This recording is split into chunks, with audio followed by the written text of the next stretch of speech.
Hello, everyone. How are you doing? So, what are we talking about? We're talking about board pathways. So, what are board pathways? I'm always talking about, you know what?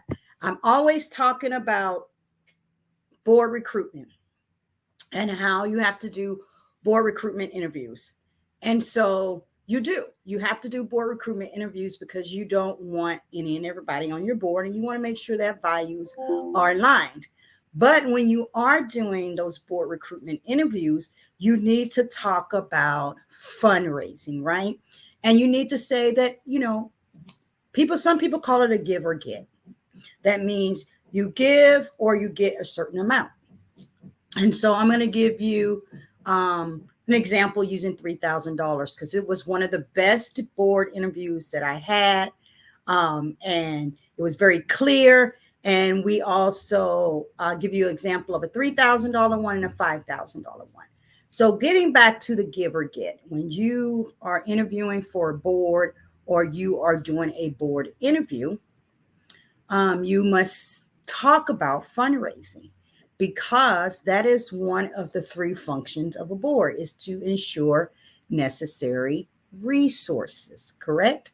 So in ensuring necessary resources, fundraising is a part of that. And fundraising is at some point your board members may have to ask for money. Although asking for money is only 5% of fundraising, right? That's a whole nother discussion.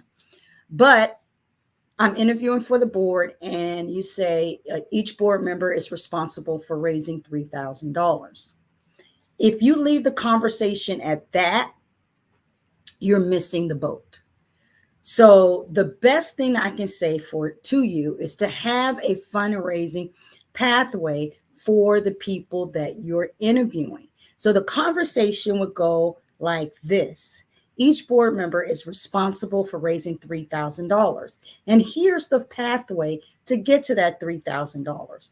One, you have to join our society, and it's $1,500 to join the society. So right then and there, I know, okay, to be on this board is $1,500 because as a board member, I have to join the society. Okay, perfect. That leaves another what? $1,500 to this $3,000 pathway. So one, you have to join the society at $1,500. Two, you have to sell a ticket. You have to sell a table to our event. The table is $1,000, right? And then three, you have to sell 5 raffle tickets at $100 each. So that's $500. That's your $3,000. So the conversation doesn't stop at each board member has to raise $3,000. They give you the pathway. So then as you're sitting there and you're processing the information, you say, okay, well, can I give $1,500? Do I have the capacity to get a table sponsor at $1,000? Can I sell 5 raffle tickets at $100? These are the questions that you're asking yourself and saying yes to board membership, right? Here's another one. When I was the CEO of the Boys and Girls Club of Edinburgh, ours was $5,000. Each board member had to give or get $5,000. So, but we gave them a pathway. We just won like each board member has to get $5,000 and we left it at that. No, we gave them a pathway. So what was that pathway? Our pathway was very clear. Each board member at minimum had to give $500. So $500. So that's $4,500 left, right? Each board member had to sell 2 tables to our special event. And those tables were 1,500 each. Right? So that's $3,000. So 3,000 plus 500, that's 3,500. So you got $2,500 left. Don't quote me on this math. I be doing fuzzy math all the time.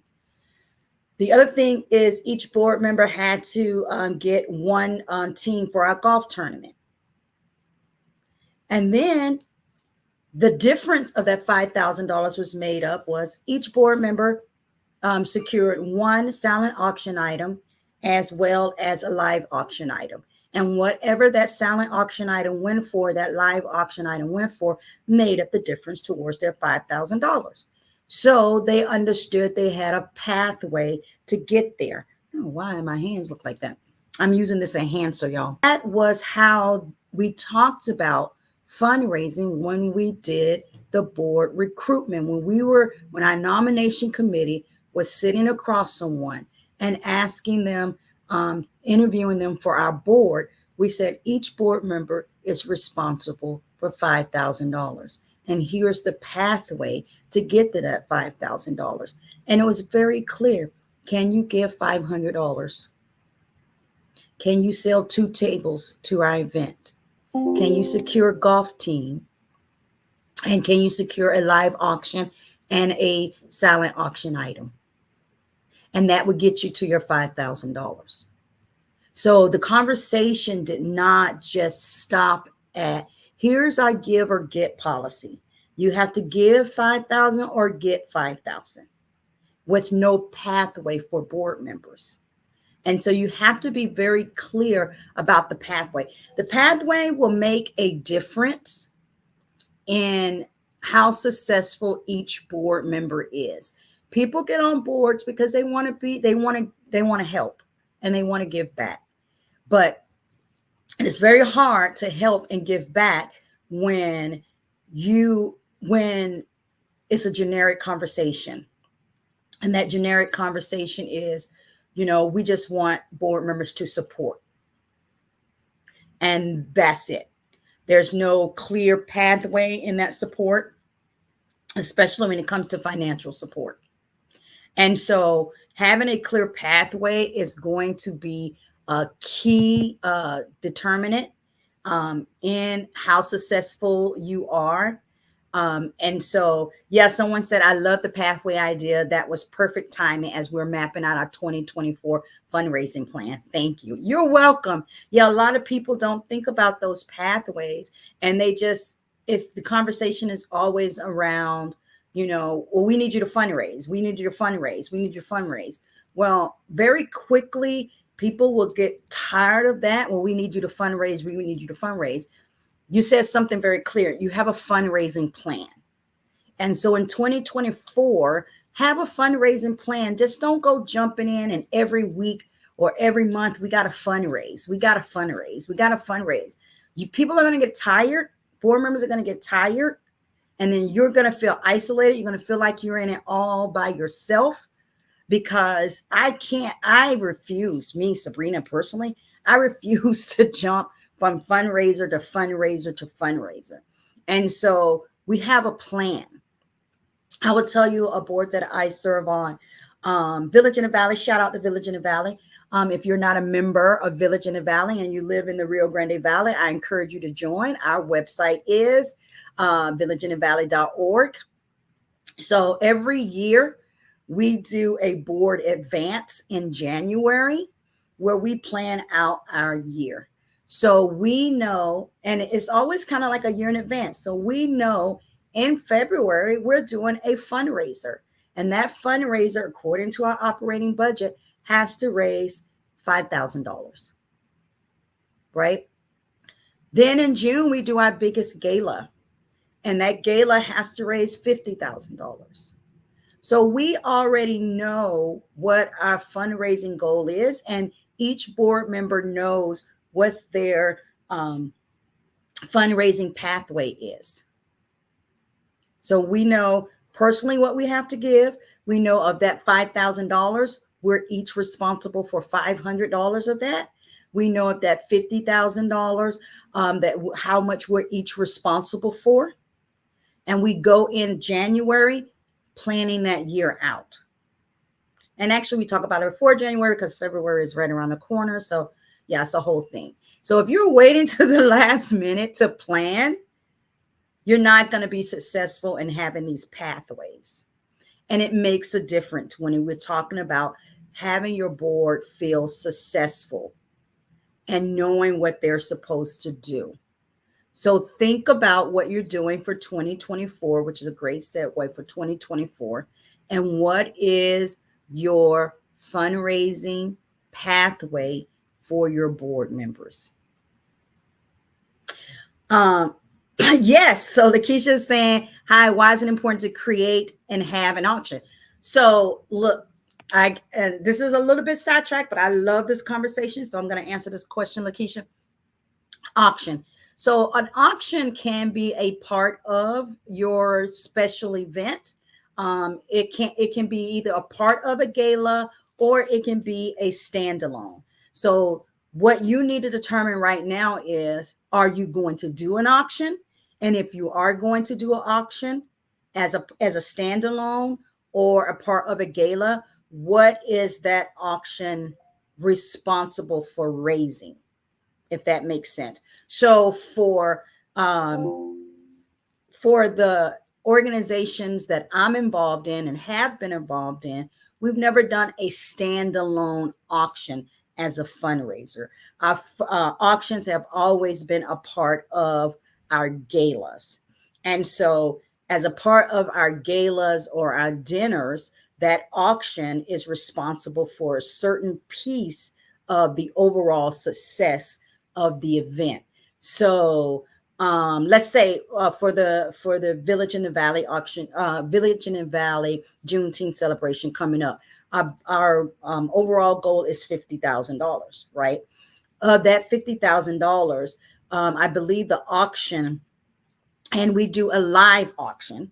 We don't do a silent auction. Okay, so there's different forms of auction. You get a live auction or you can do a silent auction. We don't do a silent auction for this particular event. We do a live auction. So we know that the live auction, based on the last 3 years, is responsible for about between $15,000 and $20,000 of that $50,000. So we know that we have to get quality live auction items, have the right people in the room, so that these live auction items will go for a high amount. So I'll give you another example because I want to make sure you get it. For the museum event, they have a live auction and a silent auction as a part of their dinner event. The silent auction for this particular event raised over, I want to say, like $50,000. And the live auction raised over like $75,000.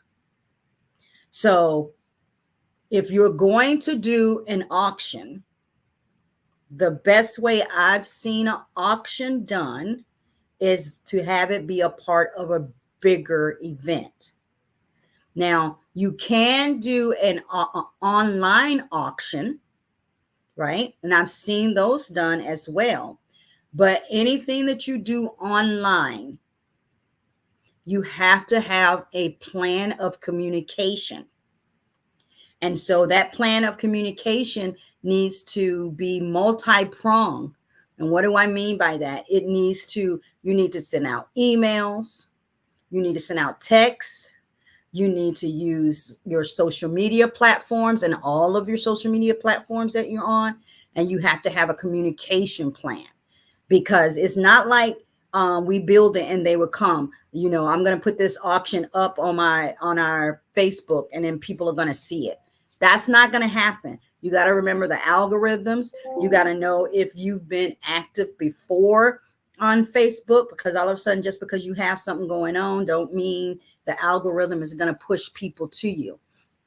And so you need to be sending it out through email, sending the link out through text, sending the link out on the social media platforms, and sharing. And not just you, Lakeisha, it would need to be you and your board members, you and any other groups of volunteers. And this is where the pathway comes in. So if you're doing that auction, right, you want to say, as a part of the communication plan, you want people to agree to send out this many emails, send out this number of texts, post it this many times.